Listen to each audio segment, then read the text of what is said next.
Sobat Gizi, bersama saya Adinda Intan, mahasiswa Pendidikan Profesi Dietitian Poltekkes Kemenkes Yogyakarta. Nah, saat ini saya ingin sharing-sharing mengenai pengaturan makan atau diet pada lansia dengan asam urat tinggi atau hiperurisemia. Yang pertama, lansia itu menurut WHO yaitu seseorang yang sudah berusia lebih dari 60 tahun. Nah, di usia ini tuh rentan banget loh terkena penyakit degeneratif atau penyakit tidak menular, salah satunya itu ada asam urat. Menurut Riskesdas 2018, prevalensi asam urat di Indonesia berdasarkan diagnosis medis yaitu 12,9%, sedangkan menurut gejalanya yaitu 24,7%. Nah, sebenarnya apa sih asam urat itu? Asam urat sendiri itu merupakan senyawa yang diproduksi oleh tubuh untuk mengurai purin. Nah, purin sendiri itu apa sih? Purin itu adalah hasil dari metabolisme protein. Jadi memang asam urat juga dibutuhkan oleh tubuh, tapi tetap dalam batas yang normal. Nah, berapa sih batas normalnya? Untuk perempuan yaitu 2,4 sampai 6 mg per desiliter, sedangkan untuk laki-laki normalnya itu 3,4 sampai 7 mg per desiliter. Nah, orang yang memiliki kadar asam urat yang tinggi ini disebut hiperurisemia.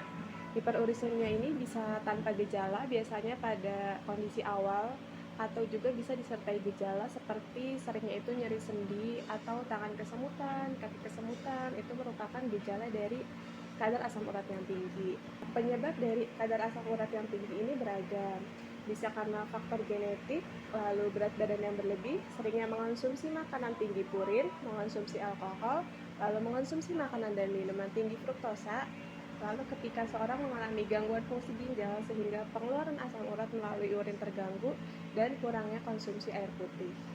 Lalu bagaimana sih cara mengatasi ketika sudah memiliki kadar asam urat yang tinggi?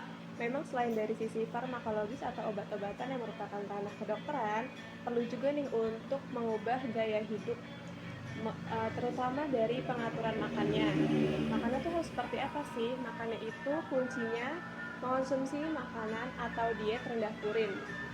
Yang pertama, hindari makanan tinggi purin yang banyak bersumber dari ati, ampela, jantung, usus, dan jeroan. Lalu hindari makanan seperti daging sapi, daging kambing, dan juga makanan laut atau seafood seperti udang, kerang, cumi, dan lain-lain.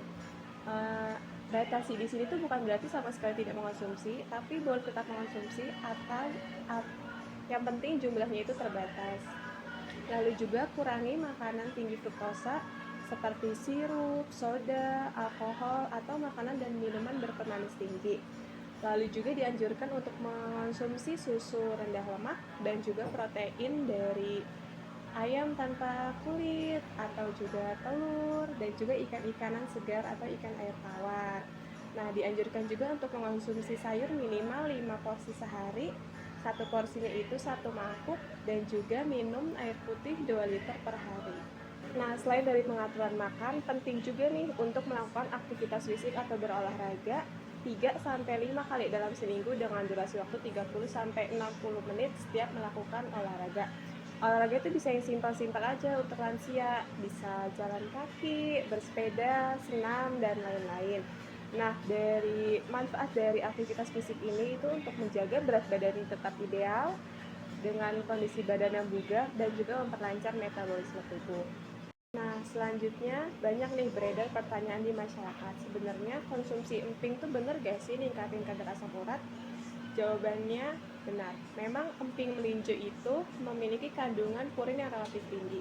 Tapi tenang, ada cara untuk mensiasatinya, yaitu dengan cara melakukan perendaman selama 2 jam emping mentah, kemudian dilakukan penjemuran selama 2 hari. Berdasarkan penelitian, hal ini akan menurunkan kandungan purinnya.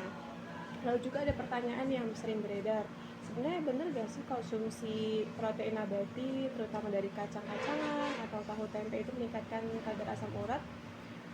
Memang kandungan dari protein yang berasal dari protein nabati itu memiliki kandungan purin yang sedang, dan berdasarkan penelitian tidak ada hubungan signifikan dengan konsumsi protein nabati dengan kadar asam urat. Baik, mungkin hanya itu yang bisa saya sampaikan di video kali ini. Semoga bermanfaat bagi kita semua. Tetap jaga kesehatan dengan mengontrol kadar asam urat dalam darah. Bagi teman-teman yang ingin bertanya, silakan tulis di kolom komentar. Lalu jika ada yang ingin konsultasi lebih lanjut, bisa menemui ahli gizi terdekat. Dan bagi teman-teman yang tertarik nih untuk mendalami ilmu gizi itu, bisa daftar di Poltekkes Kemenkes Yogyakarta jurusan gizi. Terima kasih, saya Adinda. Sampai jumpa di edisi selanjutnya.